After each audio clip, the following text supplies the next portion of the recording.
आज चाहिँ मैले एउटा रेसिपी हजुरहरूलाई देखाउँदैछु जुन चाहिँ दिनदिनै हामी जुन ब्रेकफास्ट खान्छौँ या खाजाहरू खानु पनि काम लाग्ने खालको अनि घरमै बनेको र एकदमै हेल्दी प्रकारको एउटा परिकार बनाएर देखाउँदैछु। मैले किमा यो चाहिँ मासुको एउटा जस्तो बनाउनलाई स्यान्डविचको लागि त्यो किमा लिएको छु। अनि यसमा अब आफ्नो इच्छा अनुसारको चाहिँ ग्रीन अनियन्स अनि अलिकति धनिया अलिकति ग्रीन चिली अनि लसुन अदुवाको पेस्ट र ब्ल्याक पेपर ल्याएको छु मैले होइन। अनि सल्ट हाल्नुपर्छ, त्यति चिज हाल्नुपर्छ यसको लागि। र यो चाहिँ हामीले यो बनाइसकेपछि ओभनमा राखिदिने हो। यसलाई चाहिँ मिक्स गर्ने जस्तो मोमोको त्यो भित्रको मोमो बनाउँदाखेरि गरिन्छ नि त्यस्तै गरेर यो सबै मिक्सचरलाई चाहिँ मिक्स गर्ने। पहिला यसमा मैले तेल हालेको छु अलिकति, किनभने त्यो ओभनमा राख्छु नि हामीले, त्यही भएर यसमा खुर्सानी अनि धनिया हरियो यो स्प्रिङ अनियन्स अनि लसुन अदुवा अनि यो ब्ल्याक पेपर, यो बिचबिचमा ब्ल्याक पेपर आउँदा मजा आउँछ, सलामी जस्तै हो। अनि मैले अब यो 1 किलो मासु हो, त्यही भएर मैले यसलाई झन्डै 1 चम्चा र आधा जस्तो नुन हालेको छु। यो मिक्सचरलाई चाहिँ मुस्ने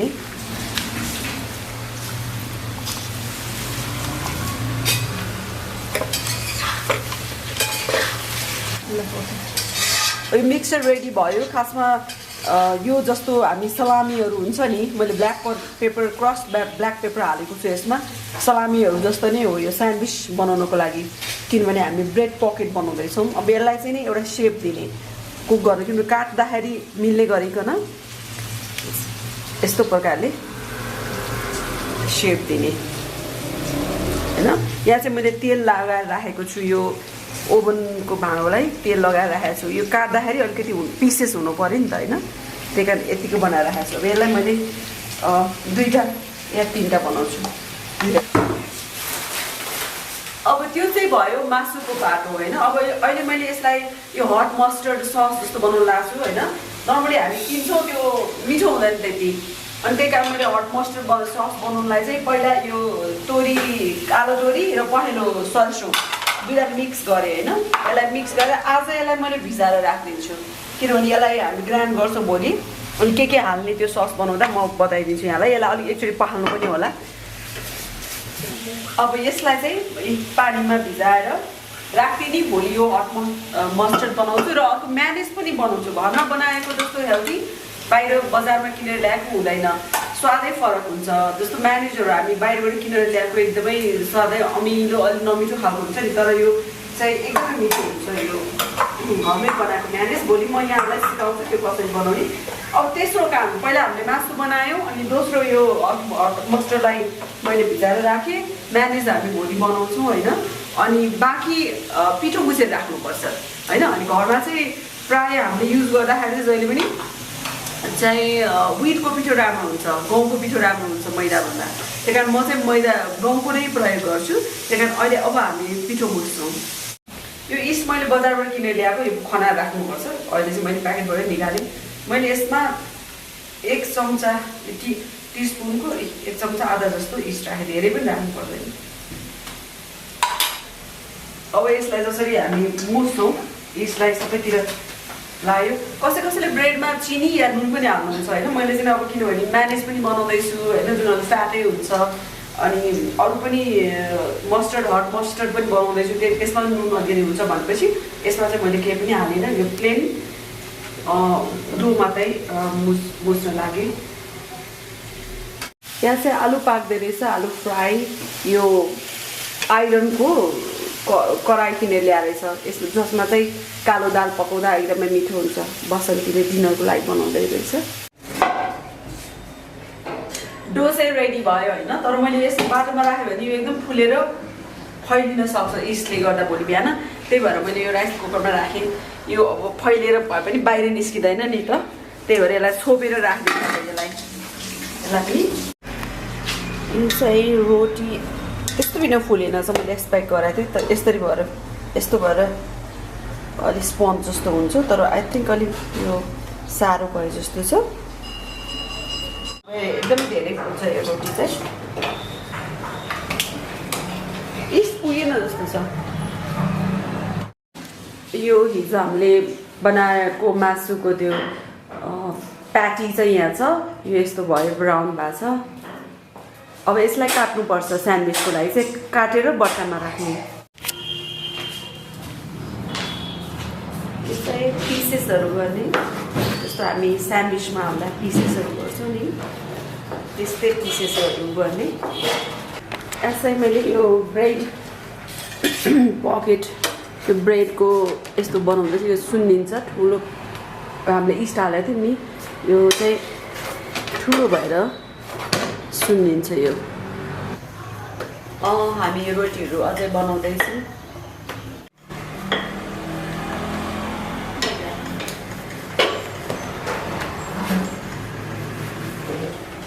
यो चाहिँ मैले मस्टर्ड त्यो भिजाएर राखेको थिएँ हट मस्टर्ड र त्यो मस्टर्ड स्पुन देऊ न एउटा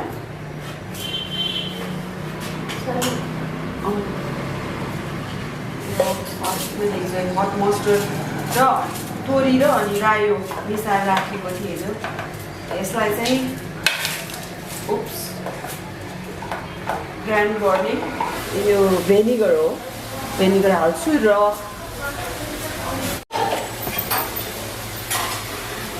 भेनिगर त्यसपछि आएर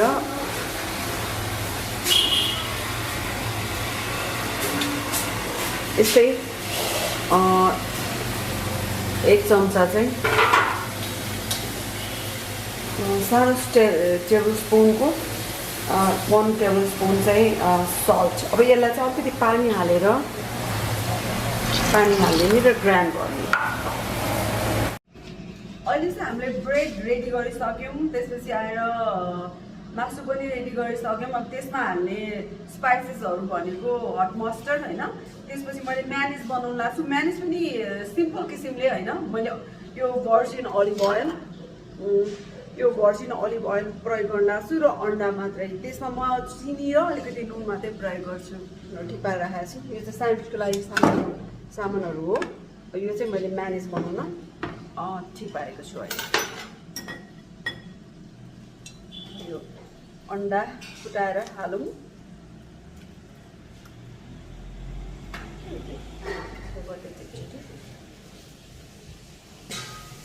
अब चिनी हालेँ मैले अलिकति र नुन हालेँ नर्मली हामीले पाउने बजारमा पाउने चाहिँ अलिकति म्यानेज हुन त यो तेलै तेल फ्याट बढी हुन्छ म्यानेजमा होइन तर अलिभ ओइल युज गरिरहेको छु मैले चाहिँ अहिले यसमा हामीले काँचो तोरीको तेल पनि प्रयोग गर्न सक्छौँ होइन अनि हुन त यो एकदम फ्याट हुन्छ कमै युज गर्दा ठिक होला त्यही पनि अब घरमा बनाएको चाहिँ अलिक हेल्दियर हुन्छ बाहिरको भन्दा यसलाई चाहिँ एकदमै धेरै नै गर्नुपर्छ धेरै नै फिट्नुपर्छ यसमा अलिकति अब कसैलाई चाहिँ नि कोकोनट ओइल पनि मनपर्छ होइन कसैलाई अब अलि हेल्दियर सोच्ने हो भने चाहिँ मस्टर्ड काँचो तोरीको तेल या चाहिँ अलिभ ओइल प्रयोग गर्दा चाहिँ बढी राम्रो हुन्छ अनि यदि कसैलाई एकको पहेँलो भाग चाहिँ धेरै लाग्छ भने त्यो पनि निकाल्दा हुन्छ सेतो मात्रै भाग प्रयोग गर्ने यो हाम्रो अलमोस्ट म्यानेज रेडी छ यसलाई अब मैले बटरमा खनाएँ यो अब राखेपछि अब ठिक पनि हुन्छ राखिसकेपछि अब चाहिँ मैले यहाँ यो स्यान्डविच बनाउनु रेडी गरेँ पहिला म यो ब्रेडलाई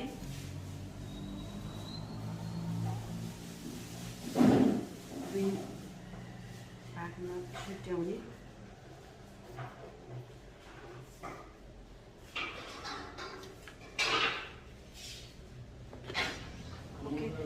अब यसमा चाहिँ मैले सबभन्दा पहिला चाहिँ बटर लगाए हुन्छ कसैले चाहिँ नि अब यसमा पहिला मिट राख्ने स्यान्डविचको लागि होइन अब क्युकम्बर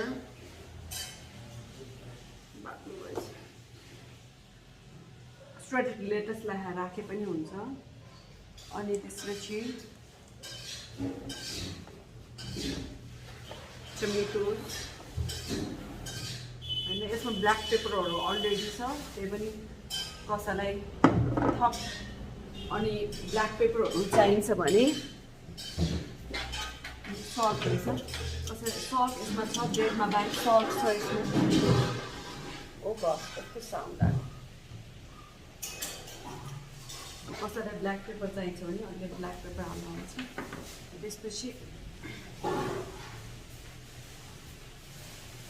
तल ब्रेडमा लाए पनि हुन्छ। यो हट मस्टर्ड त ब्रेडमै लाएको राम्रो हुन्छ। अनि अब म्यानेज चाहिँ टपमा राख्दा हुन्छ, हट मस्टर्ड बरु तल हाल्दा हुन्छ होइन, म्यानेज चाहिँ टपमा राख्दा हुन्छ।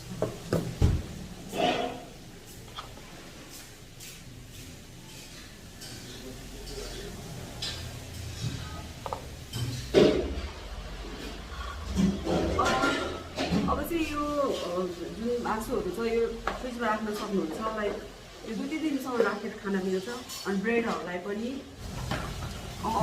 पनि यो यसरी राखेर बट्टामा हालेर बच्चाहरूलाई बिहान टिफिन हाल्नु पर्यो अथवा चाहिँ त्यो दिउँसो खाजा चाहियो अथवा बिहान ब्रेकफास्ट सबैले काम लाग्छ। यो बट्टामा प्याक गरेर राख्ने टाइट गरेर। अनि त कतिजनाले भन्नुहुन्छ यो किन गरेर यस्तो सिम्पल कुरा देखाउनु किन जरुरी भनेर होइन, कलाकार जस्तो मान्छे भएर भन्नुहुन्छ होइन, तर कलाकारलाई नि खानु परिहाल्छ अनि हेल्दी खानु पनि पर्छ होइन। अनि प्लस सबैलाई काम लाग्ने कुरा सिकायो भने राम्रो पनि हुन्छ, त्यस्तो लाग्छ मलाई। यो सबै जस्तो मैले अहिले म्यानेजलाई पनि प्याक गरेँ, अनि त्यसपछि यो हट मस्टर्डलाई पनि प्याक गरेर राखिदिने फ्रिजमा भएपछि। अनि अब जे भेजिजहरू छ होइन, क्युकम्बर लेटस छ भने लेटस, नभए त्यो स्ट्रेटेड बन्दाकोपीलाई स्ट्रेटेड गरेर हाल्दा पनि हुन्छ होइन। स्यान्डविच हेल्दी पनि हुन्छ, आफ्नो घरमा बनाएको राम्रो पनि हुन्छ होइन, मिठो पनि हुन्छ।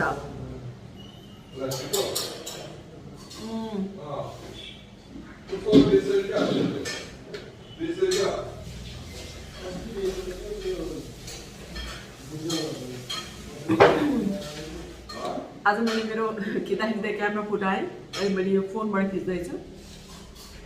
होपफुली यो क्यामेरा छिटै बन्दैछ र अरू ब्लगको लागि काम लाग्नेछ। अहिलेको लागि बाई।